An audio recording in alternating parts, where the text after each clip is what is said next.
Howdy, folks. Was St. Peter the greatest of Jesus' original 12 disciples? St. Peter is certainly the most commonly mentioned of the original 12. He always stands at the head of the list whenever the names of the 12 apostles are given in the Bible, and he was clearly part of Jesus' inner circle, even within the 12. He's unquestionably the most prominent of the 12.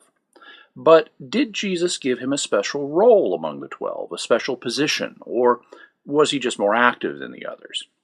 Jesus gives us an answer to this question, and in an unexpected place. Jesus took 3 disciples with him to the Transfiguration: Peter, James, and John. These 3 were uniquely privileged to witness the Transfiguration, and they, together with Peter's brother Andrew, formed Jesus' inner circle within the 12. After these 3 received the special privilege of seeing their master's glory, it's not surprising that a dispute broke out among the 12 concerning their relevant ranks. This provided Jesus with an occasion to give them both a lesson in humility and a lesson in leadership. In Luke 9, we read, "And an argument arose among them as to which of them was the greatest.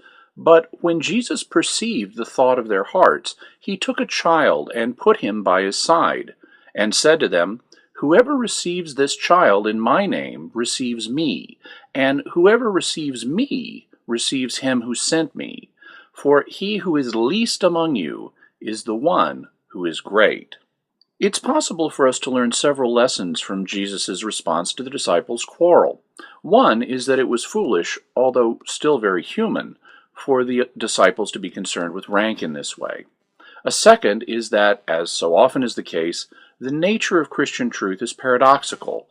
The one who is great in God's eyes is not automatically the one who's great in man's eyes. It can even be the one who seems least, like a little child. That's why it's important to receive even the least of God's people with Christian love, for to do so is to receive Christ and to receive his Father. There's another lesson that some may be tempted to draw out of this passage, which is that the apostles weren't just foolish to question who was the greatest among them because it revealed a preoccupation with rank and pride, but because there wasn't one, because they were all equal, and none of them had a special position. That would be a little hard to square with the fact that Jesus had just taken 3, who we know from other passages were members of his inner circle, to witness the Transfiguration. Indeed, Jesus himself indicates that some are greater than others in God's eyes, and that has to do with how they serve others. But we don't have to leave the matter here. Surprisingly, it comes up again in Luke's Gospel, and Jesus gives us a specific answer to the question. The next time it comes up is in Luke 22, in the account of the Last Supper, where Jesus gives us a much fuller answer. We read, "A dispute also arose among them, which of them was to be regarded as the greatest." At this point, it's easy to roll our eyes. Jesus may have rolled his too. Why didn't the disciples take the hint the last time the subject came up? Why are they bringing it up now, at the climax of Jesus' ministry? Whatever the reason, Jesus gives the apostles a 3-part answer. The first thing Jesus does is spell out to the apostles the principle of servant leadership, a leadership model that he himself employs. The one who leads is to be the servant of all. He tells them, "The kings of the Gentiles exercise lordship over them, and those in authority over them are called benefactors. But not so with you. Rather, let the greatest among you become as the youngest, and the leader as one who serves. For which is greater, one who sits at table or one who serves? Is it not the one who sits at table? But I am among you as one who serves." The second thing Jesus does is to assure the apostles that they will all have a prominent place in his kingdom. He tells them, "You are those who have continued with me in my trials, and I assign to you, as my Father assigned to me, a kingdom, that you may eat and drink at my table in my kingdom, and sit on thrones, judging the 12 tribes of Israel."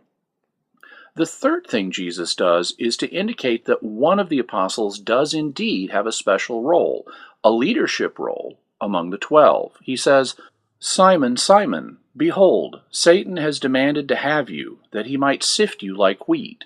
But I have prayed for you, that your faith may not fail, and when you have turned again, strengthen your brethren."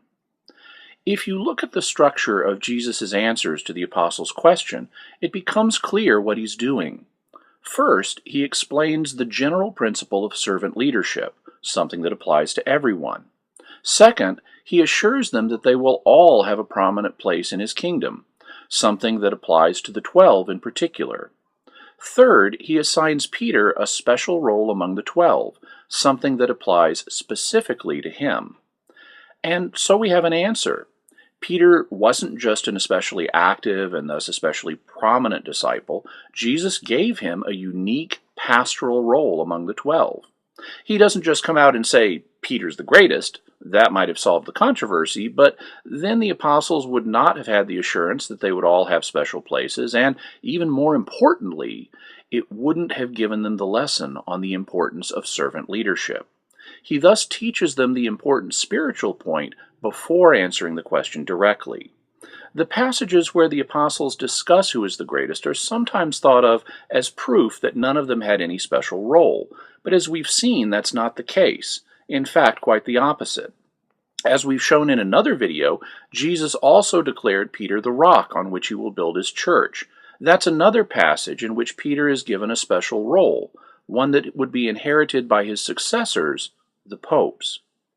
Incidentally, if you like the information I've presented here, I'd invite you to join my Secret Information Club. It's a special service that I operate by email for free. I send out fascinating information about the Catholic faith, and in fact, the very first thing you'll receive when you join is information about what Pope Benedict says about the Book of Revelation. He has some very interesting things to say, so I hope you'll check it out. Just go to www.secretinfoclub.com to learn more and sign up. Thank you.